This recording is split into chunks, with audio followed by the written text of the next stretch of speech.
Il viaggio di Gesù verso Gerusalemme arriva alla meta. Gesù entra solennemente nella città santa e incontra le autorità di Israele, con cui si scontra su alcune questioni teologiche. Il Vangelo di Luca, che ci ha accompagnato nel lungo viaggio di Gesù verso Gerusalemme, adesso, in questa 32esima domenica del tempo ordinario, ci offre un esempio di discussione fra Gesù e le autorità del Tempio. Ogni anno ne vengono proposte alcune perché sono molto simili in tutti e tre i Vangeli sinottici e quindi alcune le ascoltiamo nell'anno A prendendole da Matteo, altre nell'anno B traendole da Marco e altre ancora nell'anno C prendendole dal Vangelo secondo Luca. Quest'anno dunque ci è proposta la questione della risurrezione. I Sadducei, cioè i sacerdoti del Tempio di Gerusalemme, erano molto conservatori e accettavano come testo rivelato solo la Torah, quello che noi chiamiamo il Pentateuco, la legge di Mosè, e rifiutavano i libri dei profeti e gli altri scritti e non accettavano molte dottrine teologiche che erano maturate in un secondo tempo. Fra queste, la più importante è la risurrezione. Quindi i sacerdoti del Tempio di Gerusalemme non credevano nella risurrezione. I farisei invece appartenevano ad un'altra corrente teologica e nonostante i difetti che spesso Gesù rinfaccia loro, erano fortemente convinti della risurrezione dei morti. I Sadducei dunque chiedono a Gesù una spiegazione sul tema della risurrezione. E lo prendono in giro in qualche modo, gli raccontano una barzelletta, come quelle che tante volte si raccontano anche da noi, mettendo in ridicolo il paradiso o l'inferno. E questi Sadducei parlano di una donna che ha avuto 7 mariti e sono morti tutti. Ma il principio importante è, per osservare la legge di Mosè, 7 fratelli hanno sposato la stessa donna. Quindi hanno fatto le cose secondo la legge. Ma a questo punto loro si domandano: se ci sarà la risurrezione dei morti, si verrà a trovare una famiglia con 7 mariti e una moglie. È una cosa ridicola, impossibile. In questo modo hanno l'impressione di avere dimostrato che è impossibile la risurrezione.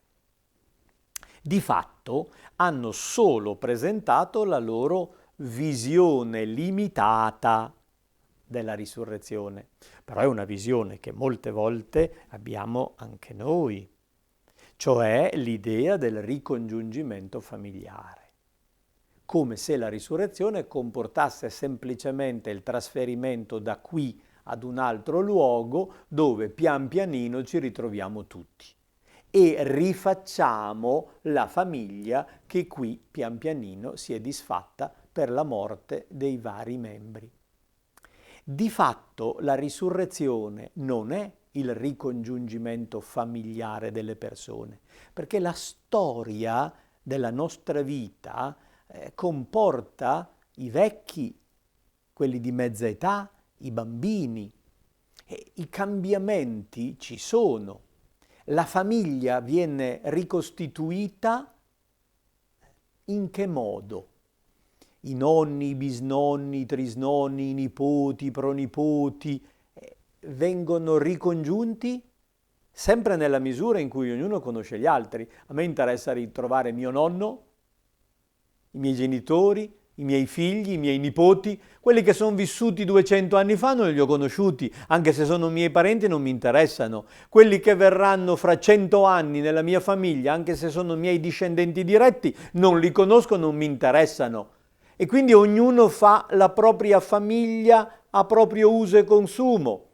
È di nuovo una proiezione dell'egoismo nel mondo di Dio. A me interessa rifarmi la mia famiglia, con quei 4, 5, 10 che mi sono cari e gli altri si arrangino.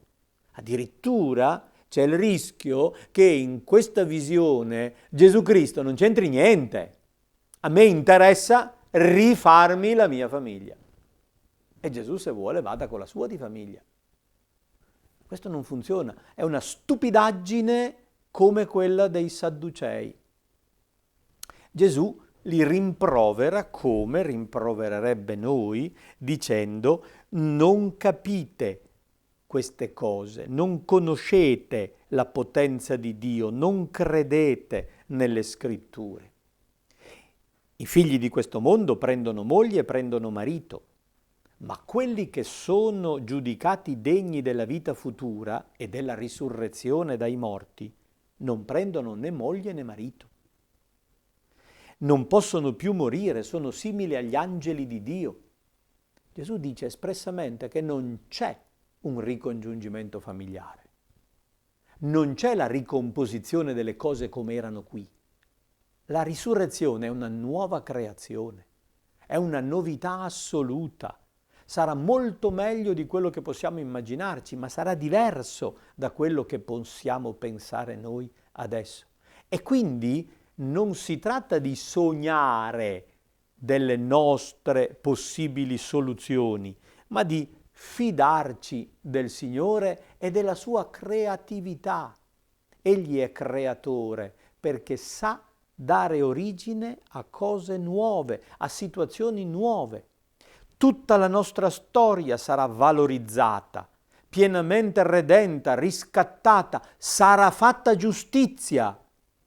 Saremo santi nelle relazioni buone con tutti coloro che ci hanno preceduto e con quelli che ci seguiranno, al di là delle conoscenze nostre terrene. Ci sarà veramente una piena realizzazione della nostra esistenza nelle relazioni con gli altri.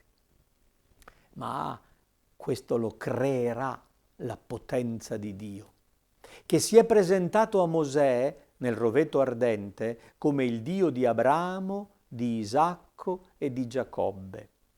I Sadducei, proprio come osservanti rigorosi della purità rituale, aborrivano dai cadaveri, dai morti.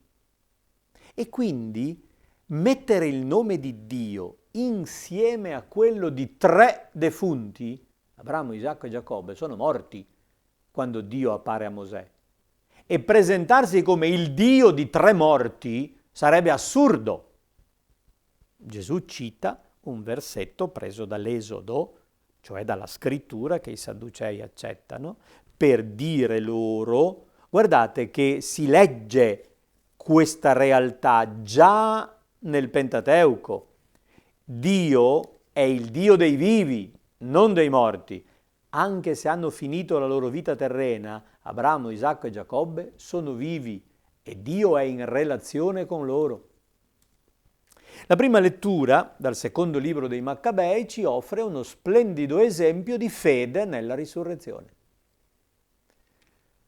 250 anni prima di Cristo, molti ebrei accettarono la morte eroicamente per difendere la fedeltà alle tradizioni dei padri.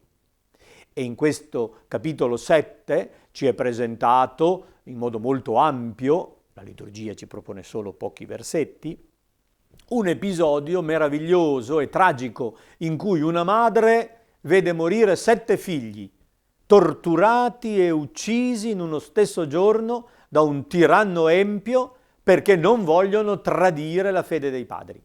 E i 7 figli, insieme alla madre, continuano a ripetere la loro fede nella risurrezione. Dicono al re: tu ci togli questa vita, ma il Signore ce la darà. E stai attento, perché per te la risurrezione non sarà per la vita. Al Salmo 16 ripeteremo: ci sazieremo, Signore, contemplando il tuo volto. è stato scelto per l'ultimo versetto in cui l'orante dice: io sono convinto che contemplerò il volto del Signore. Al mio risveglio mi sazierò della sua presenza. Al mio risveglio, non al mattino, ma quando sarò all'altro mondo e mi risveglierò dall'altra parte, quello che mi interessa è incontrare l'immagine del Signore, contemplare il suo volto, essere con Lui. Questo è l'obiettivo. Ancora dalla seconda lettera di San Paolo Apostolo ai Tessalonicesi, ascoltiamo un incoraggiamento perché il Signore confermi il nostro impegno e la nostra opera di bene, perché la parola del Signore corra e sia glorificata. Abbiamo fiducia nel Signore. Non pretendiamo di sapere come sarà la risurrezione. Abbiamo fiducia nel Signore. Sarà molto meglio di come ci immaginiamo noi. Coltiviamo questa fiducia nel Signore e vedremo come sarà.